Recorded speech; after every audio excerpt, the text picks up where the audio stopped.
ሰላም የተከበራችሁ የኢትዮ ታይምስ ቤተሰቦቻችን እንደምን ቆይታችኋል? ለሰዓቱ የተመረጡ አዳዲስ መረጃዎችን ይዘንላችሁ ቀርበናል። በቅድሚያም አርዕስተ ዜና። ትዳሯን ፈታ ከሌላ ወንድ ጋር እየኖረች የነበረችውና የ11 ዓመት ሴት ህፃን ልጅ የነበራት ሴት ልጇ በሰውየው ተገዳ መደፈሯን ስታውቅ እጮኛዋን ለመከላከል ብላ ልጇን በመደብደብና አካላዊ ጉዳት ከማድረስ በተጨማሪ ትምህርቷን እንድታቋርጥ እንዲሁም ከሰው ጋር እንዳትገናኝ መከልከሏ ሳይበቃ ከእጮኛዋ ጋር በመመሳጠር የታዳጊዋን ህፃን ህይወት የቀጠፉ ሲሆን በዛሬው ዕለት ከፍተኛ ፍርድ ቤት ውሳኔውን አሳልፎባቸዋል።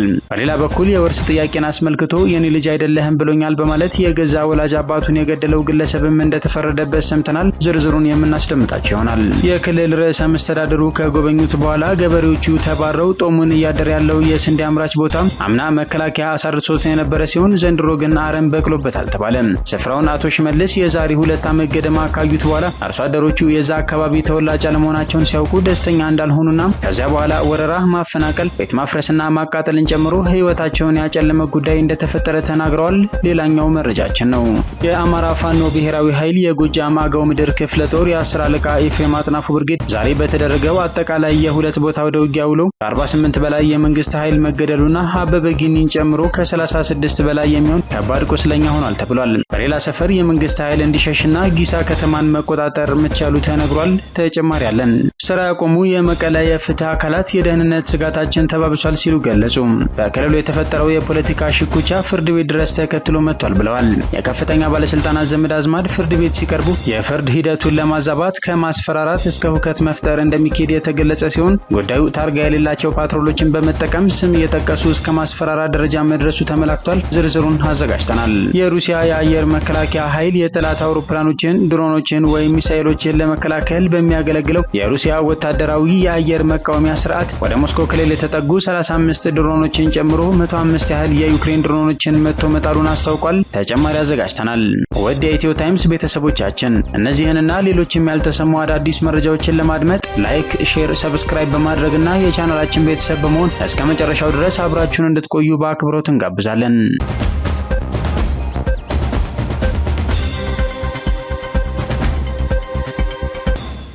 ስራ ያቆሙ የመቀለ የፍትህ አካላት የደህንነት ስጋታችን ተባብሷል ሲሉ ገለጹ። በክልሉ የተፈጠረው የፖለቲካ ሽኩቻ ፍርድ ቤት ድረስ ተከትሎ መጥቷል ብለዋል። በመቀለ ከተማ የሚገኙ ፍርድ ቤቶች ከግንቦት 11 ቀን 2017 ዓ.ም ጀምሮ ስራ አቁመዋል። በከተማው የሚገኙ የፍትህ አካላት ለስራ ማቆማቸው ያቀረቡት ምክንያት ደህንነታችን አደጋ ላይ ወድቋል የሚል ነው። በክልሉ የተፈጸሙ ከባድ ወንጀሎችን ለማየትና ፍትሃዊ የፍርድ ውሳኔ ለመስጠት ለደህንነታችን ዋስትናና ከለላ ስለሌለን የሚመለከተው አካል መፍትሄ ያብጅልን የሚል ጥያቄ አቅርበዋል። የመቀለ ከተማ ማዕከላዊ ፍርድ ቤት ምክትል ፕሬዚዳንት አቶ ስዬ ኪዳን ገብረ እግዚአብሔር እንደሚሉት ለስራ ማቆማቸው ዋነኛ ምክንያት ሲንከባለሉ የመጡ ችግሮች ናቸው። እስካሁንም ስንሰራ የነበረው ችግሮቹን ችለን ነው ያሉት አቶ ስዬ ኪዳን ከዚህ ቀደም ስራ እንድናቆም የሚያደርጉ በርካታ ምክንያቶች አልነበሩም ማለት አይደለም ሲሉ ገልጸዋል። አሁን ያጋጠመን ችግር ከህልውናችን ጋር የተያያዘ በመሆኑ ነው። ከመኖርና አለመኖር ጋር የተያያዘ ችግር ስላጋጠመን ነው ያቆምነው ሲሉም አስታውቀዋል። ከቤት ወደ ስራ ቦታ፣ ከስራ ቦታ ወደ ቤት በምናደርገው እንቅስቃሴ ዋስትና የሚሰጥ የጸጥታ ስራ እየተሰራ አይደለም ሲሉ ጠቁመዋል።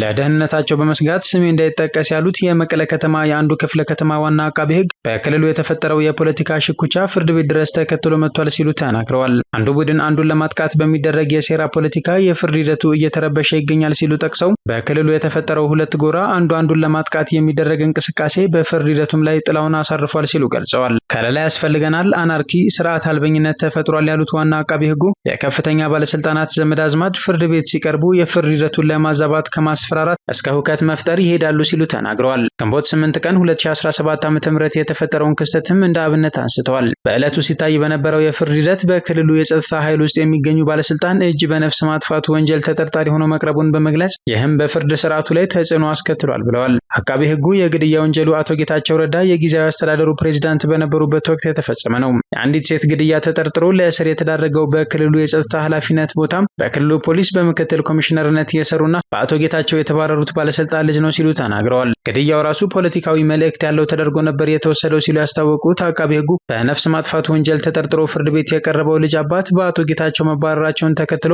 ለማጥቃት የተፈጸመ ነው የሚል በአንድ ጎራ ወሬውን ያናፍስ ነበር ብለዋል። በተመሳሳይ በሌላው ጎራ የሚገኙት በወቅቱ የአቶ ጌታቸው ረዳ መንግስት ደካማ ነው፣ ምንም አያመጣም ለማስባልና ለማሳጣት ሆን ተብሎ የተፈጸመ ግድያ ነው የሚል ትርክትም ያናፍስ ነበር ሲሉ ገልጸዋል። በግድያ የተጠረጠረው የባለስልጣኑ ልጅ ልጅቷ በተገደለችበት ዕለት በሟች የስልክ ቀፎ ላይ ሲም ካርዱን በማስገባት እንደተጠቀመበት አቃቢ ሕግ ከቴሌ ያገኘው መረጃ ያሳያል ብለዋል። በተመሳሳይ የገዳይ ተባባሪ ነው ተብሎ የተጠረጠረው ግለሰብም በዕለቱ ከምሽቱ 5 ሰዓት ላይ ሲም ካርዱን በሟች የስልክ ቀፎ ውስጥ በማስገባት እንደተጠቀመበት የቴሌ ማስረጃ ያሳያል ሲሉ ተናግረዋል። ይህም በነፍስ ማጥፋት ወንጀል የተጠረጠረው ልጅ አባት ለማሳጣት የቀረበ የቴሌ ማስረጃ ነው በሚል ተተርጉሞ በተከሳሽ ቤተሰቦች ዘንድ ተወስዷል ያሉት አቃቢ ሕጉ ለዚህም ማስፈራሪያና ዛቻ መበራከቱን አስታውቀዋል። የገዳይ ቤተሰቦች የፍርድ ሂደቱን የሚያውኩ በርካታ ተግባራትን እየፈጸሙ በትዕግስት ታልፈዋል ያሉት አቃቢ ሕጉ በተደጋጋሚ በፍርድ ቀጠሮ ቀናት በፓትሮል የተደገፈ የማስፈራራትና የማሸማቀቅ ተግባራትን ሲፈጽሙ ነበር ብለዋል። በፍርድ ውሳኔው ላይ ተጽዕኖ ለማሳደር ታርጋ የሌላቸው በርካታ ወታደሮችን የጫኑ ፓትሮሎች ያንዣብቡ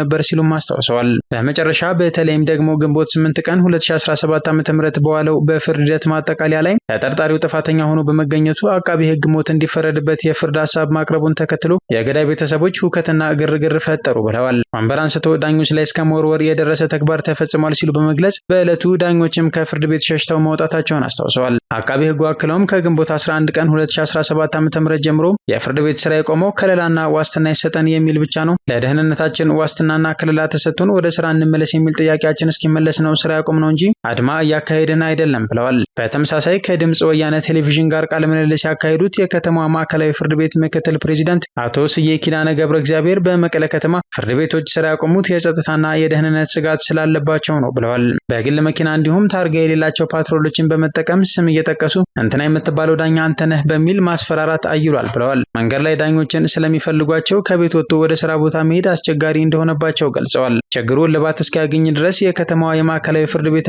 ሁሉም ክፍለ ከተማዎች ስራቸውን ለማቆም መገደዳቸውን ተናግረዋል። የፍርድ ቤት ስራዎች የቆሙበት ምክንያት ከከባባድ የደህንነት ችግሮች ጋር የተያያዘ ነው ያሉት አቶ ስዬ ኪዳን የሚመለከታቸው አካላት መፍትሄ እስኪያበጁለት ተቋርጧል ብለዋል። ያሉብንንና የሚያጋጥሙንን ችግሮች የሚሰማንና መፍትሄ የሚሰጠን አካል ካለ ለህዝባችን ብቁና ፈጣን የፍትህ አገልግሎት ለመስጠት ዝግጁ ነን ሲሉ አስታውቀዋል። ፍርድ ቤት ህዝባችን ፍትህ እንዲያገኝ የሚያስችል መንግስታዊና ህዝባዊ ተቋም ነው ያሉት አቶ ስዬ የደህንነት ችግር ስላለብን ነው እንጂ መዝጋት ፈልገን አይደለም፣ ህዝባችን ሊረዳን ይገባል ብለዋል። የመኖር ስጋታችን በትንሹም ቢሆን የሚፈታልን ከሆነ ህዝቡ ፍትህና ዳኝነት እንዲያገኝ ትልቅ ጥረት እናደርጋለን ሲሉም ጠቁመዋል። የመቀሌ ከተማ ማዕከላዊ ፍርድ ቤት ምክትል ፕሬዚዳንት አቶ ስዬ ኪዳኔ ለህዝቡ ባቀረቡት ጥሪ አንዳንድ የዳኝነት ስርዓት ያልተረዳቸው ወይም ደግሞ ሆን ብለው የዳኝነት ስርዓቱን ለማበላሸት በፖለቲካዊ አይን ወይንም የግል ጥቅማቸውን ለማሳደድ የሚፈልጉትን ሰዎች አትደግፉ ብለዋል። ፍርድ ቤቶች የሁላችንም ተቋማት በመሆናቸው ማንም ስማቸውን ሊያጠፋውም ሆነ ሊያስፈራራቸው አይገባም ያሉት አቶ ስዬ ውጤቱም ህዝብን የሚጎዳ በመሆኑ በሚኖሩ ውይይቶች አጋዥ እንዲሆኑ ሲሉ ተማጽነዋል። የከተማዋ የማዕከላዊ ፍርድ ቤት ዳኛ የሆኑት አቶ ማሪ ገብረ በበኩላቸው የዳኝነት አገልግሎት የተቋረጠው የሚመለከተው ጊዜያዊ አስተዳደሩ አካል እልባት እስኪሰጠው ድረስ መሆኑን አስታውቀዋል። የፍርድ ቤት ስራዎች ሲቆሙ ተጎጂዎች ተገልጋዮች ናቸው። ነገር ግን በዳኞች ላይ የተፈጠረው የጸጥታ ስጋት በሚመለከታቸው አካላት መፍትሄ እስኪበጅለት ተገልጋዮች በትዕግስት እንዲጠብቁ ጠይቀዋል። የጸጥታው ችግር ባጠረ ጊዜ ይፈታል ብለው እንደሚጠብቁ የገለጹት ዳኛው የጊዜያዊ አስተዳደሩ ትኩረት ሰጥቶ የሚታዩ የጸጥታ ችግሮችን እንዲፈታቸው ተማጽነዋል።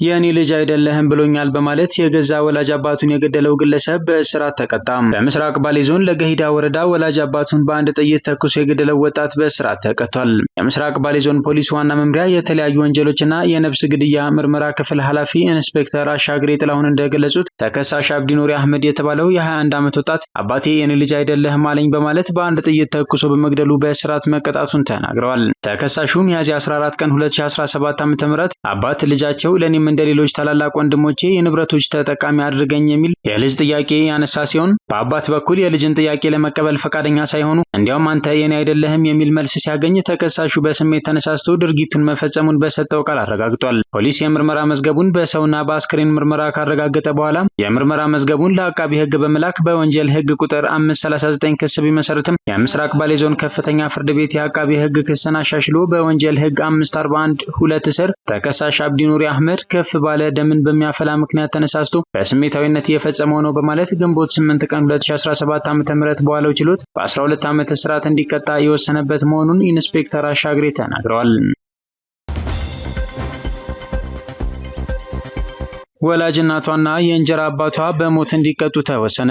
ወላጅ እናቱ ወይዘሮ ሀና በየነ ትባላለች። የድሬዳዋ ከተማ ገንደ ቆሬ ሰፈር ነዋሪ ስትሆን ከቀድሞ ባሏ ጋር የተፋታችው ይህች ሴት ከእሷ ጋር እየኖረ ባለው ሌላ ወንድ ከአብራኳ የወጣችውን የገዛ ሴት ልጇ ተገዳ መደፈሯን ስታውቅ እጮኛዋን በወንጀል እንዲቀጣ ማድረግ ሲገባት የ11 ዓመት ልጇ ላይ ፈርዳ መረጃ ለማድበስበስ በማሰብ ልጇ ላይ ጫና በመፍጠር በድብደባ አካላዊ ጉዳት ከማድረስ በተጨማሪ ከ5ኛ ክፍል የትምህርት ገበታና ከጎረቤቶቿ በመነጠል ከማንም ሰው ጋር ምንም አይነት ግንኙነት እንዳታደርግ በማድረግ ለብዙ ጊዜ ቤት ተዘግቶባትና ስራ ቦታ ድረስ ከስሯ ሳትነጥላት ብትንቀሳቀስም መረጃ ለመደበቅ በቂ ሆኖ ስላላገኘችው እጮኛዋን ከወንጀል ለማትረፍ መረጃ ለማጥፋት ህዳር 1 ቀን 2015 ዓ.ም ከእጮኛዋ ጋር በመተባበር ቀጥቅጠው ህፃን በአምላክ ግርማን ገደሏት። በወላጅ እናቷና እንጀራ አባቷ ህይወቷ ያለፈው ህፃን በአምላክ ግርማ አበጋዝ ጉዳይ ዛሬ ግንቦት 15 ቀን 2017 ዓ.ም የፌዴራል ከፍተኛ ፍርድ ቤት 4ኛ ወንጀል ችሎት የቅጣቱ ውሳኔ ሰጥቷል። በዚህም መሰረት እናቷ ሀና በየነና የእንጀራ አባቷ ብሩክ በሞት እንዲቀጡ ተወስኗል።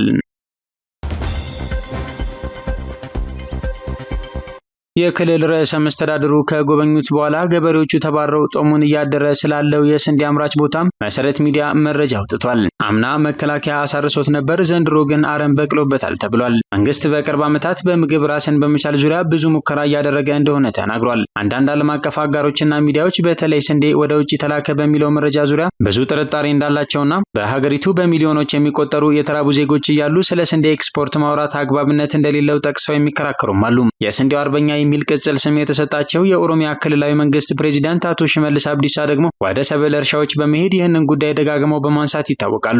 ከእርሳቸው ጋር ተያይዞ ካቻምና የተፈጸመ አንድ ድርጊት ግን ብዙ ሰው ጋር መረጃው ባይደርስም የሰሙት ሁሉ በግርምት ሲያነሱት ይሰማሉ። ጉዳዩ እንዲህ ነው። ድርጊቱ የተፈጸመው በኦሮሚያ ክልል በመቂና ቦቴ ዓለም ጤና ከተሞች መካከል ገብርኤል በምትባል አንድ የገጠር መንደር የዛሬ 2 ዓመት ገደማ ነበር። ቦታው በስንዴ ምርት ይታወቃል። ከዚህ በፊትም ጠቅላይ ሚኒስትር ዶክተር አብይ አህመድ የማይክሮሶፍት መስራቹን ቢል ጌትስን ይዘው ሄደው የስንዴ ምርቱን አስጎብኝተውታል። ታዲያ በዚህ መሃል አቶ ሽመልስ የዛሬ 2 ዓመት ገደማ ቦታውን ለመጎብኘት በስፍራው ተገኙ። በርካታ የአካባቢው አርሶ አደሮች እንደሚሉት ግን እኛን ሲያነጋግሩን የአካባቢው ተወላጅ አለመሆናችንን ተረዱ። በዚህም ደስተኛ እንዳልሆኑ እዛው ነበር ያየ ነው ይላሉ። ከዛ በኋላ የተደረገው ግን አርሶ አደሮቹ ያልጠበቁት ህይወታቸውንም እስካሁን ያጨለመ ሆኗል። ከአንድ ወር በኋላ ካድሬዎችን ይዘው መጥተው አካባቢውን አስወረሩ። ካድሬዎቹ ለአንድ ወር ገደማ እዛው ቆዩ። በወቅቱ የደቡብ እዝ 1 ክፍለ ጦር ሻለቃ መቂና ዝዋይ መሃል ነበር፣ ግን ምንም እንቅስቃሴ አላደረገም የሚሉት እነዚህ አርሶ አደሮች ካድሬዎቹ እዛ በቆዩበት ጊዜ ሰው ብቻ አፈናቅለው ዝም እንዳላሉና ቤቶቻቸውን አፍርሰውና ቆርቆሮውን ነቅለው እንደሄዱ ይናገራሉ። በመጨረሻ ሳር ቤቶቹን አቃጥለው ሲጨርሱ ወጡ። ከዛ አንድ ሻለቃ ተመደበ። አሁን ድረስ እዛ ነው። እስካሁን በጣም ሰፊ መሬት አለ፣ ግን 1 ዓመት ሙሉ ጾም አደረ የሚሉት አንድ የአካባቢው አርሶ አደር አምና የተወሰነውን ቦታ መከላከያ በግዳጅ እንዳሳረሰው ይናገራሉ። መከላከያ ስንዴ ዘርቶበት ነበር። በግዳጅ ሰው እያፈሱም ቢሆን አሳረሙ። ከዚያም በግዳጅ አሳጨዱ። ዘንድሮም ሁሉም በየቤቱ ተደብቆ ይገኛል በማለት ተናግረዋል። በዚህ ዙሪያ ሚዲያው የኦሮሚያ ኮሚኒኬሽን ቢሮን ለማነጋገር ያደረገው ሙከራ እንዳልተሳካለት ገልጿል። የባህር ዳር ብርጌድ አንዱ አካል የሆኑት ጌታቸው ማንደፍሮ ሻለቃና ደጉ በላይ ሻለቃ ዛሬ ግንቦት 15 ቀን 2017 ዓ.ም ከጠዋቱ 4 ሰዓት ተኩል ላይ በአንዳሳና በጭስ አባይ በሁለት አቅጣጫ የማህበረሰቡን ትጥቅ ለማስወረድ የመጣን የመንግስት ኃይል እንቅስቃሴውን በመከታተል ሁለቱ ሻለቆች ጥምረት በመፍጠር ጥቃት መፈጸማቸው የተነገረ ሲሆን ሰራዊቱ መሸሹን የአማራ ፋኖ ብሔራዊ ኃይል በጎጃም 1ኛ ክፍለ ጦር ህዝብ ግንኙነት ፋኖ ሀብታሙ ዩሱፍ ገልጿል። በተያያዘ ዜና የአማራ ፋኖ ብሔራዊ ኃይል የጎጃም አገው ምድር ክፍለ ጦር የ10 ኤፍሬም አጥናፉ ብርጌድ ዛሬ በተደረገው አጠቃላይ የሁለት ቦታ ወደ ውጊያ ውሎም በመንግስት ኃይል ላይ ሰብአዊና ቁሳዊ ኪሳራ ማድረጉ የተነገረ ሲሆን እስካሁን ከ48 በላይ የመንግስት ኃይል መገደሉ ተረጋግጧል ተብሏል። አበበ ገን የተባለን በስም የሚታወቅ የመንግስት ኃይልን ጨምሮ ሕክምና የሚደረግለት ከ36 በላይ የሚሆን ከባድ ቁስለኛ መሆኑም ተገልጿል። በሌላ በኩል የአማራ ፋኖ ብሔራዊ ኃይል የጎጃም አገው ምድር ክፍለ ጦር የቢትወደድ መንገሻ ጀንበሬ ብርጌድ ጊሳ ከተማን በመቆጣጠር የመንግስት ኃይል ላይ ከፍተኛ ጉዳት አድርሰዋል የተባለ ሲሆን መረጃ ሲሰጡ ነበር የተባሉ ግለሰቦችንም በቁጥጥር ስር መዋሉ ተመላክቷል። ዘገባው የተስፋዬ ወልደስላሴ ነው። የሩሲያ የአየር መከላከያ ኃይል በአንድ ሌሊት 105 የዩክሬን ሰው አልባ ድሮኖችን መተን ጥለናል ሲል ገለጸ። የሩሲያ የአየር መከላከያ ኃይል ወደ ሞስኮ ክልል የተጠጉ 35 ድሮኖችን ጨምሮ 105 ያህል የዩክሬን ድሮኖችን መቶ መጣሉን አስታውቋል። የዩክሬን አውሮፕላኖችን፣ ድሮኖችን ወይም ሚሳኤሎችን ለመከላከል በሚያገለግለው የሩሲያ ወታደራዊ የአየር መቃወሚያ ስርዓት እነዚህ 105 የዩክሬን ድሮኖች መውደማቸውም ተነግሯል። ታዲያ በአየር ክልል ውስጥ የሲቪል አውሮፕላኖች አደጋ ላይ እንዳይወድቁ ለመከላከል በሞስኮ ዶሞዴዶቮና በዡኮቭስኪ አውሮፕላን ማረፊያዎች ጊዜያዊ የበረራ እገዳዎች መደረጋቸውን ባለስልጣናቱ ተናግረዋል።